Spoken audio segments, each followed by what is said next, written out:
Very true. Me and my cousin Sawyer, we call ourselves the crazy cousins. We didn't know anything about baking. Now, we loved baking. We loved eating the baking from our families and our moms and grandmas and all that sort of thing. But we didn't know how to bake, and it was actually really really embarrassing when we got started because we really wanted to try a concept that was kind of simple. I come from a Mhm. technology background, so I'm like, oh, I want to build something that involves technology. So I love the idea of branding and all these things. And we are like, well, we both love, cookies. It's simple. It'll be something that's kind of fun to do.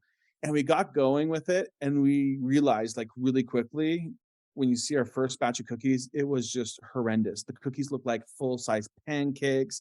They looked so unappetizing. And we just were like, oh my goodness, we got to figure out what to do.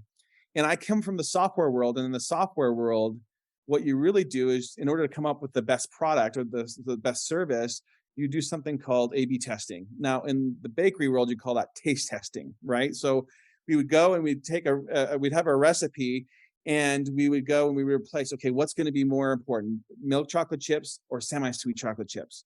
Like I love semi-sweet. Sawyer loves milk chocolate chips. So it was like this heated debate on what we're going to have. And we decided the best way to actually build the best cookie in the world is to actually just taste test our way to it. And so we didn't know how to bake. We started teaching ourselves some basic, baking concepts.